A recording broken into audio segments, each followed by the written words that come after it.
अस्सलामुअलैकुम friends, quantum mechanics की lecture series में सभी फ्रेंड्स को वेलकम करते हैं।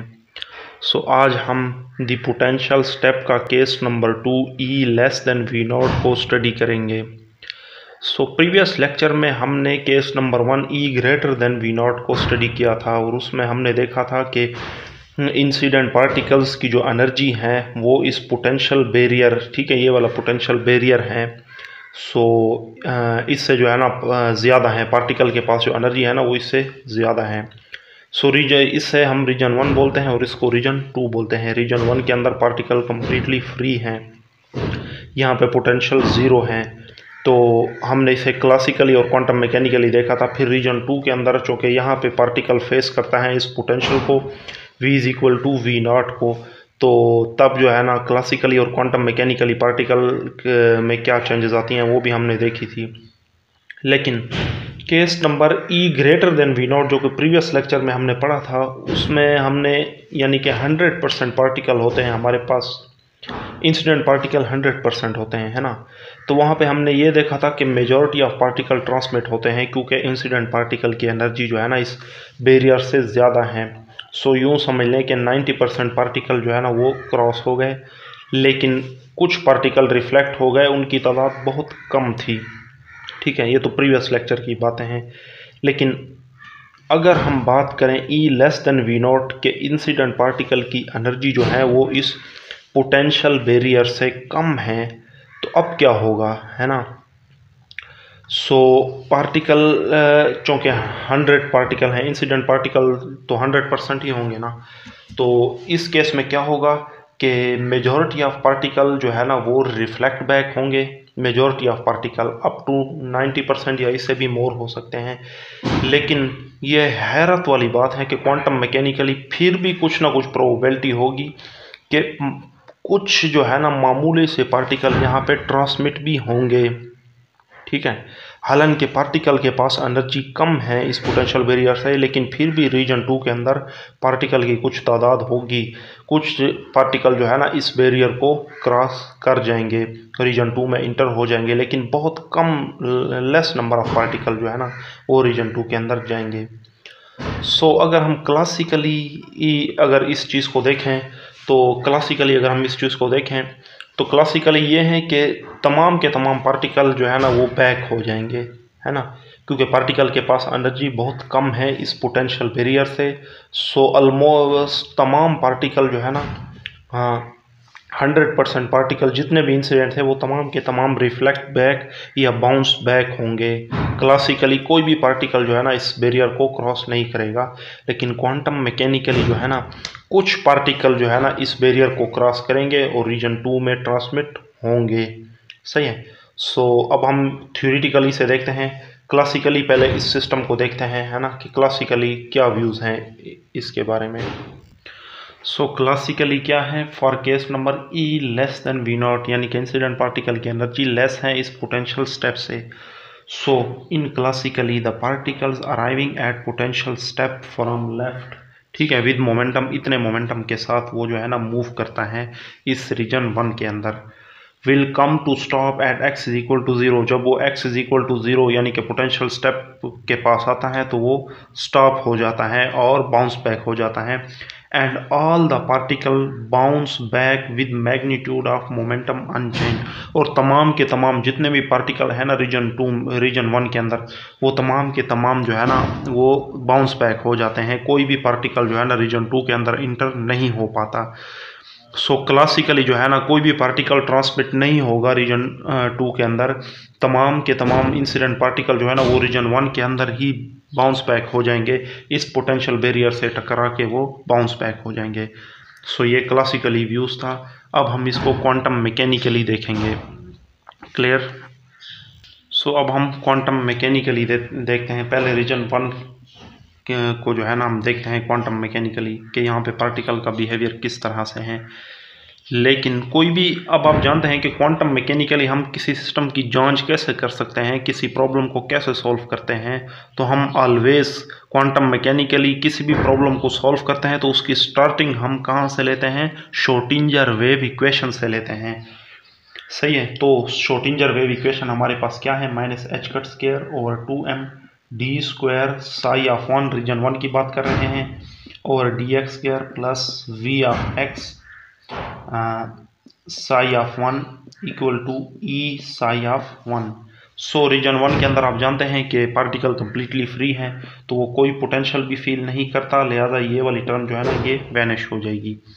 सो बाकी टर्म बचती हैं। अब ये वाली टर्म जो है ना वहाँ जा सकती हैं, d square psi of 1 over d x square is equal to -2me over h cut square psi of 1। इस टर्म को हम यहाँ ले आएंगे तो ये कुछ इस तरह से हो जाएगा। So 2me over h cut square psi of 1 equal to 0। अब इस टर्म को हम किस चीज़ के इक्वल करते हैं, इसको हम करते हैं k1 स्क्वायर के, 2me over h cut square. अब सही है, यहाँ पे हम यूज़ कर लेते हैं इसको और फर्दर इसे सॉल्व करते हैं। So d square psi of 1 over d x square plus k1 square psi of 1 equal to 0। अब ये डिफरेंशियल इक्वेशन है, प्रीवियस लेक्चर में भी हमने बिल्कुल यही स्टेप दोहराए थे रीजन 1 के लिए। और जो है ना इस डिफरेंशियल इक्वेशन का सोल्यूशन कुछ इस फॉर्म में होता है हमारे पास, ठीक है। जनरल सोल्यूशन इस डिफरेंशियल इक्वेशन का क्या होता है वो हम प्रीवियस लेक्चर में भी देख चुके हैं। Psi of 1 is equal to A e की power iota k1x plus B e की पावर माइनस अयोटा k1x। सो ये जो है ना जनरल सॉल्यूशन है इस डिफरेंशियल इक्वेशन का। अब ए ई की पावर अयोटा k1x ये क्या है, ये है इंसिडेंट पार्टिकल का वेव फंक्शन। ये जो है ना इंसिडेंट पार्टिकल का वेव फंक्शन है, इस इंसिडेंट पार्टिकल का वेव फंक्शन। और ये जो है ये है रिफ्लेक्टेड पार्टिकल का वेव फंक्शन। सो अब ये रीजन 1 के लिए हमने देख लिया कि वेव फंक्शन जो है ना इस तरह से आता है। सो इसे हम इक्वेशन नंबर 1 बोल देते हैं, ठीक है। सो बिल्कुल तकरीबन स्टेप सेम होंगे जिस तरह प्रीवियस लेक्चर में हमने E greater then V not के लिए किए थे, सेम वही स्टेप, ज़्यादातर स्टेप हमने वही दोहराने हैं E less then V not के लिए भी। लेकिन ये उससे सिंपल हैं, काफ़ी हद तक ये सिंपल हैं, ठीक है। अगर आपने वो वीडियो देखी है तो ये जो है ना आपके लिए फर्दर ईजी हो जाएगा आज का लेक्चर। सो अब हम रीजन 2 के लिए देखते हैं। सो रीजन 2 में देखें, इस पोटेंशियल बैरियर की वजह से जो है ना पार्टिकल जो है ना कुछ पोटेंशियल, बल्कि बहुत ज़्यादा पोटेंशियल फील करता है यहाँ पे, क्योंकि पार्टिकल के पास एनर्जी कम है इस पोटेंशियल बैरियर की एनर्जी से। सो यहाँ पे जो है ना V क्या है, V is equal to V naught है। सो यहाँ पे हम यूज़ कर सकते हैं माइनस एच कट स्क्वायर और 2m d square psi of 2 और d x square plus V naught psi of 2 is equal to e psi of 2। इस टर्म को मैं वहाँ ले जाऊँगा और साई 2 जो है ना दोनों में कॉमन आ जाएगा, है ना। और फिर इस टर्म को भी मैं वहाँ ले जा सकता हूँ, तो मैं इसे लिख लूँगा डी स्क्वायर साई ऑफ 2 और डी एक्स स्क्वायर, ये इक्वल टू आ रहा है। पहले ये टर्म, अच्छा चले यहाँ से जो है ना हम पहले साई ऑफ 2 को कॉमन ले लेते हैं, तो ये क्या बचेगा, ई माइनस वी नॉट बचेगा, ठीक है। ये वाला ई और ये वी नॉट जो इधर आके माइनस हुआ था, तो ये साथ में ये टर्म भी आ जाएगी, है ना। माइनस चले स्टार्ट में लिख देते हैं 2m और एच कट स्क्वायर, क्लियर। तो ये इस तरह से हो जाएगा। अब इस टर्म को मैं यहाँ पे भी लिख सकता हूँ, तो ये आ जाएगा, तो यहाँ लिख लूँगा तो ये पॉजिटिव हो जाएगी, डी स्क्वायर साई ऑफ 2 और d x square plus 2m और h cut square E minus we naught, और ये साई ऑफ 2 मैं आखिर में लिख लूँगा, ये इक्वल टू 0। अब साई ऑफ 2 के साथ इतनी जो टर्म मौजूद हैं, इसे मैं क्या बोल सकता हूँ, प्रीवियस वाले को मैंने k1 स्क्वायर बोला था, इसको k2 स्क्वायर बोलूँगा। सो k2 स्क्वायर जो है ये इक्वल टू आ जाएगा 2m over h cut square E minus we naught. So यहाँ पे पुट कर लेंगे हम d square psi of 2 over d x square plus 2m over, यहाँ पे हम k2 स्क्वायर पुट करेंगे, है ना, k2 स्क्वायर और साथ में साई ऑफ 2 इक्वल टू 0। सो ये हमारे पास डिफरेंशियल इक्वेशन है। और इसका सोल्यूशन किस तरह से होगा, इसका सोल्यूशन भी जो है ना जनरल सोल्यूशन जो है ना इसका, जनरल सोल्यूशन जो है ना इस डिफरेंशियल इक्वेशन का क्या आएगा, psi of 2 is equal to C e की power iota k2x plus D e की पावर माइनस आयोटा k2x। सो हम जानते हैं कि रीजन 2 के अंदर जो है ना कोई जो है ना रिफ्लेक्टेड वेव फंक्शन नहीं है, कोई भी पार्टिकल जो है ना अगेन रिफ्लेक्ट नहीं होता यहाँ से, जस्ट ट्रांसमिशन ट्रांसमिशन कोफिशिएंट यहाँ पे एग्जिस्ट कर सकता है। सो हम जो है ना डी टर्म को यहाँ से निगलेक्ट कर सकते हैं। सी ई की पावर आयोटा k2x किस चीज़ को डिनोट करता है, ये wave function of transmitted particle को डिनोट करता है। सो हम इस टर्म को निगलेक्ट कर सकते हैं। So psi of 2 is equal to C e की पावर आयोटा k2x, इसे हम बोल देंगे इक्वेशन नंबर 2।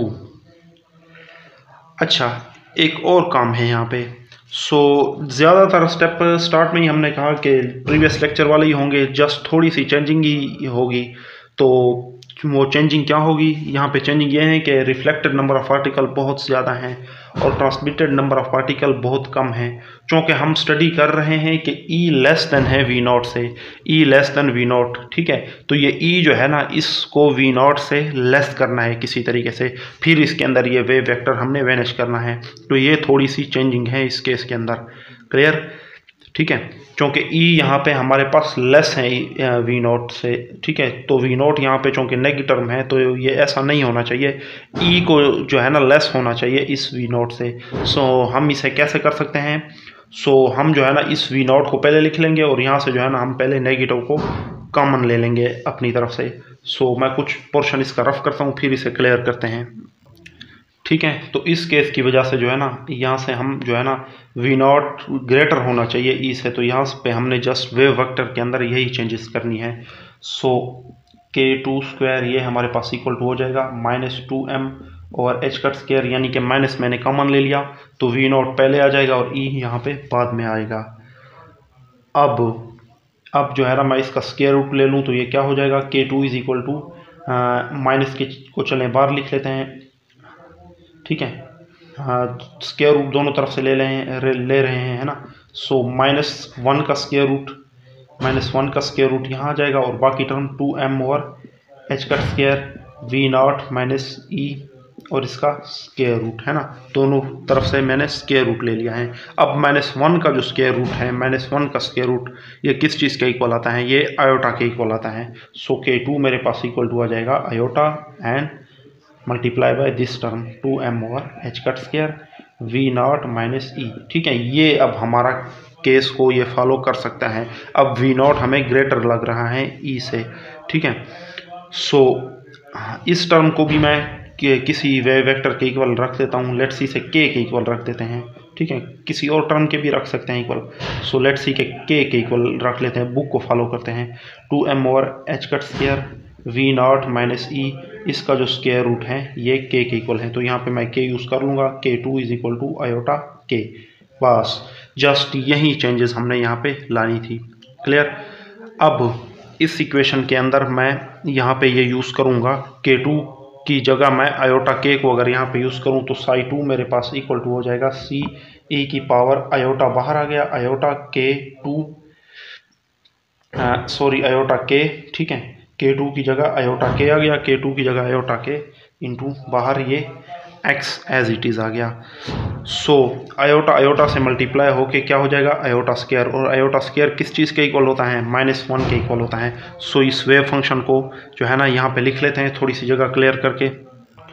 सो आयोटा से मल्टीप्लाई होके क्या हो जाएगा, सी ई की power iota square kx Sai of 2, iota square किस चीज़ के इक्वल होता है, -1 के इक्वल होता है। सो -kx, इसे हम इक्वेशन नंबर 3 बोलेंगे। सो वेव फंक्शन जो है रीजन 2 के अंदर इस तरह से होगा, बहुत लेस नंबर ऑफ पार्टिकल जाएंगे, यानी कि पार्टिकल के पास एनर्जी बहुत कम है V0 से, तो उस केस को हमने रीजन 2 के अंदर स्टडी करना है। लिहाजा इस वजह से हमने इस वेव वेक्टर के अंदर चेंजेस की हैं ताकि V0 ग्रेटर हो E से, ठीक है। E को लेस होना चाहिए V0 से। सो ये कंडीशन फॉलो करके हमने इस वेव फंक्शन को कुछ इस तरह से बना लिया है।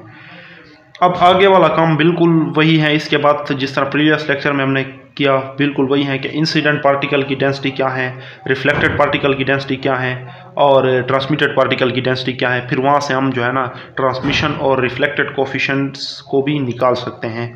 सो अब जो है हमें ना हम पार्टिकल डेंसिटीज़ की पे बात करते हैं। सो इंसिडेंट पार्टिकल डेंसिटीज़, ठीक है, प्रीवियस लेक्चर में हमने जो यूज़ किया था जे इंसिडेंट, ठीक है, अगर हम यूज़ कर रहे हैं तो साई भी इंसिडेंट वाला यूज़ होगा, ठीक है, इंसिडेंट वाला यूज़ होगा। अगर रिफ्लेक्टेड की बात करें तो यहाँ पे आप रिफ्लेक्टेड यूज़ करें, ट्रांसमिटेड की बात करें तो साई ट्रांसमिटेड यहाँ पे यूज़ होगा।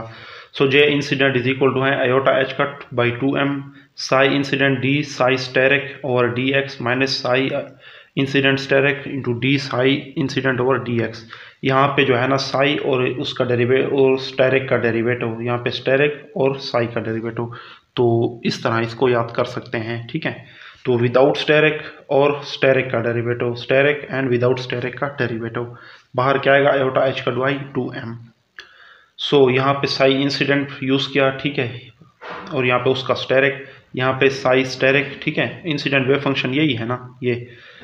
तो स्टेरिक यानी कि बार लेंगे तो आयोटा इमेजिनरी पार्ट का जो साइन है ये क्या हो जाएगा, चेंज हो जाएगा। क्लियर। अब नेक्स्ट देखते हैं, तो इसको डेरिवेट करेंगे, ठीक है, तो ए स्टेरिक कांस्टेंट है, ये इसके साथ मल्टीप्लाई होकर ए स्क्वायर हो जाएगा और आयोटा ई की पावर माइनस आयोटा k1x का डेरिवेटिव एज इट इज़ और एक्सपोनेंशियल की पावर का जो डेरिवेटिव है वो क्या आएगा माइनस आयोटा k1। क्लियर। सो ये जो है ना टर्म इस टर्म से कैंसल आउट हो सकती है, तो ये 1 हो जाएगा। सेम ये भी इसके साथ मल्टीप्लाई होकर ए स्क्वायर और ये टर्म इससे मल्टीप्लाई होकर ये भी यहाँ पे वैनिश हो सकती है। सो अब J incident is equal to iota h cut by 2m और ये जो है ना यहाँ पे ए स्क्वायर आता है और माइनस का, और ये भी माइनस का ए स्क्वायर, तो ये माइनस 2a का स्क्वायर आ जाएगा और आयोटा k1 दोनों में जो है ना ये कॉमन आ रहा है। सो फर्दर जो है ना ये 2 इस 2 से कैंसिल हो जाएगा और आयोटा के साथ मल्टीप्लाई हो गया आयोटा स्क्वायर और उसकी वैल्यू -1 होती है और वो माइनस इस माइनस से मल्टीप्लाई होकर ये भी प्लस का हो जाएगा। सो h cut as it is, k1 भी एज इट इज़, बटे में ये वाला m एज इट इज़। तो ये इंसिडेंट पार्टिकल की डेंसिटी हमारे पास इस तरह से होती हैं।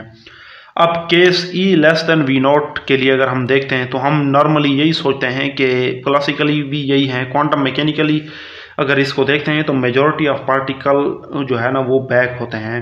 तो कह सकते हैं कि तकरीबन जो है ना अप्रोक्सीमेटली जो इंसिडेंट पार्टिकल हैं वो बैक होते हैं, लेकिन अपोजिट डायरेक्शन में। रिफ्लेक्टेड पार्टिकल की जो डायरेक्शन है वो जो है ना अपोजिट है। तो इसी फार्मूले से ही हम जो है ना रिफ्लेक्टेड जो है ना इन पार्टिकल की डेंसिटीज़ को निकाल सकते हैं, जिस तरह प्रीवियस लेक्चर में हमने किया। सो जे रिफ्लेक्टेड जो है ना ये हमारे पास आ जाएगा, जस्ट इसका साइन हम चेंज करेंगे। So minus h cut k1 a square over m। तो यही थोड़ी सी दो चेंजेस हमने जो है ना इस केस के अंदर नोट की। प्रीवियस हमने वहाँ पे b स्क्वायर क्यों यूज़ किया था, क्योंकि रिफ्लेक्टेड पार्टिकल कम थे, साइन में इसके डिफरेंट थे, लेकिन अब जो है ना approximately equal number of particle हैं, ठीक है, बहुत ही कम, कुछ एक दो पार्टिकल जो है ना, बहुत ही कम पार्टिकल जो है वो ट्रांसमिट होते हैं, लेकिन मेजॉरिटी ऑफ पार्टिकल हम कह सकते हैं कि अप्रोक्सीमेटली जो है ना इंसिडेंट पार्टिकल के, बट अपोजिट डायरेक्शन जो है ना रिफ्लेक्टेड पार्टिकल जो है ना वो तकरीबन इंसिडेंट पार्टिकल के अप्रोक्सीमेटली इक्वल हैं, लेकिन डायरेक्शन में क्या है अपोजिट हैं। सो लिहाजा अगर हम इसका साइन चेंज करें तो ये अप्रोक्सीमेटली ये जो है ना रिफ्लेक्टेड पार्टिकल की डेंसिटीज़ हैं। क्लियर। सो इसे हम इक्वेशन नंबर 4 बोल देंगे और इसे इक्वेशन नंबर 5 बोल देते हैं। अब ट्रांसमिशन के लिए देखते हैं कि ट्रांसमिटेड पार्टिकल की जो डेंसिटी है वो किस तरह से है। अब हम ट्रांसमिटेड पार्टिकल की डेंसिटी की बात कर रहे हैं, तो वही फार्मूला, ठीक है, साई ट्रांसमिटेड की वैल्यू हमने जो है ना ये वाली यूज़ की CE⁻⁻kx। सिमिलरली यहाँ पे स्टेरिक चूँकि इमेजिनरी पार्ट है ही नहीं, सो एक्सपोनेंशियल की पावर वही रहेगी, सेम यहाँ पे भी और यहाँ पे भी। अब जो है ना इसको डिफ्रेंशिएट करेंगे तो e⁻⁻kx का जो डेरिवेटिव है एज इट इज़ और एक्सपोनेंशियल की पावर का जो डेरिवेटिव है वो -k, सेम इसी का भी। अब यहाँ पे ये माइनस इससे मल्टीप्लाई होके, सो ये c² k e की पावर जो है ना ये आपस में कंबाइन होकर -2kx आएगा और ये माइनस इस माइनस के साथ मल्टीप्लाई होकर यहाँ पे प्लस आ जाएगा c² k as it is e की पावर -2kx। सो ये टर्म नेगेटिव की है और ये पॉजिटिव की, सो ये एक दूसरे के साथ कैंसल आउट। तो टोटल जो है ना, हाँ, जे ट्रांसमिटेड का जो रिज़ल्ट है वो क्या है, 0 है। अब हम इसके बाद क्या करते हैं, इसके बाद हम जो है ना ट्रांसमिटेड कोफिशिएंट और रिफ्लेक्टेड कोफिशिएंट को फाइंड आउट करेंगे। सो इसे हम इक्वेशन नंबर 6 बोल देंगे और लास्ट में हम जो है ना अब इनके जो है ना कोफिशिएंट फाइंड आउट करेंगे। अब रिफ्लेक्टेड कोफिशिएंट हमारे पास क्या होता है, जे आर, यानी जे रिफ्लेक्टेड पार्टिकल की डेंसिटी और इंसिडेंट पार्टिकल की डेंसिटी। तो ये रिफ्लेक्टेड पार्टिकल की डेंसिटी ये है, नेगेटिव साइन हमने निगलेक्ट किया हुआ है क्योंकि हम मैग्नीट्यूड की बात कर रहे हैं। तो ये दोनों जो है ना आपस में कैंसल आउट हो जाएंगे और रिफ्लेक्टेड कोफिशिएंट हमारे पास क्या है, 1 है। ट्रांसमिटेड कोफिशिएंट जो है जे ट्रांसमिटेड ओवर जे इंसिडेंट। सो जे ट्रांसमिटेड हमारे पास 0 है, जे इंसिडेंट हमारे पास ये है। तो जे ट्रांसमिटेड अब हमारे पास इक्वल टू 0 है। इसका ये मतलब नहीं है कि रीजन 2 के अंदर कोई पार्टिकल नहीं है। तो ये पेनिट्रेशन डिप्ट की वजह से, तो पेनिट्रेशन डिप्ट को हम कैसे समझ सकते हैं, पेनिट्रेशन डिप्ट का मतलब ये है कि पार्टिकल जो है ना इसके साथ जो बार बार स्ट्राइक करते हैं तो इसको, इस रीजन को वो पेनिट्रेट करते हैं। जब वो पेनिट्रेट करते हैं तो पार्टिकल के पास इतनी कम एनर्जी बच चुकी होती है कि वो बहुत कम वक्त के लिए यहाँ रीजन 2 में रहता है और वो फर्दर जो है ना सडनली वो जो है ना वो डीके हो जाता है 1/e वैल्यू, यानी कि डीके हो जाता है पार्टिकल, उसके पास एनर्जी बहुत कम है। लेकिन इस रीजन को वो फिर भी पेनिट्रेट कर पाता है। तो ओवरऑल अगर हम बात करें रीजन 2 के अंदर कोई पार्टिकल नहीं है, यानी कि ट्रांसमिटेड कोफिशिएंट 0 है ओवरऑल। लेकिन इसका ये मतलब नहीं है कि रीजन 2 के अंदर कोई पार्टिकल आया ही नहीं था, पार्टिकल इसके अंदर आया लेकिन बहुत ही कम वक्त के लिए। जो ही यानी उसने बैरियर को क्रॉस किया और वो फर्दर सडनली वो क्या हुआ, रैपिडली डीके हुआ। सो तो पेनिट्रेशन डिप्ट क्या है, the distance at which psi trans, ठीक है, ट्रांसमिटेड पार्टिकल का जो वेव फंक्शन है इन रीजन 2 रिड्यूस टू 1/e, वो 1/e जो है ना वैल्यू इख्तियार कर लेता है। ट्रांसमिटेड वेव फंक्शन जो है ना 1/e वैल्यू इख्तियार कर लेता है, यानी कि वो डीके हो जाता है रीजन 2 के अंदर। सो पार्टिकल इस रीजन को तो क्रॉस कर पाता है लेकिन जो ही इस रीजन के अंदर पहुंचता है वो डीके हो जाता है। इस वजह से हमारे पास टोटल जो है ना ये 0 आता है। अदरवाइज पार्टिकल इसके अंदर ज़रूर पेनिट्रेट कर पाता है, इस डिप्ट को वो पेनिट्रेट कर पाता है। So the distance at which psi trans in region 2 reduced to 1/e thickness of its value at x is equal to 0। सो इसके साथ वो स्ट्राइक कर करके पार्टिकल जो है ना इस को पेनिट्रेट कर पाता है। लेकिन रीजन 2 के अंदर जब वो दाखिल होता है तो उसके पास एनर्जी काफ़ी हद तक लो, काफ़ी सारी, यानी कंप्लीटली यूँ समझ ले कि लॉस हो चुकी होती हैं और वो जो है ना सडनली जो है ना वो पार्टिकल डीके होता है। इस वजह से रीजन 2 के अंदर जो है ना पार्टिकल की ट्रांसमिटेड वेव फंक्शन 0 होता है, लेकिन फिर भी पार्टिकल उसके अंदर जो है ना इंटर होता है, लेकिन इंटर होते ही वो डीके कर पाता है। सो ये था आज का जो है ना case E less then V0। सो कोई भी अगर आपको डाउट है तो आप कमेंट में ज़रूर बताएं। सो नेक्स्ट लेक्चर तक के लिए अल्लाह हाफिज़।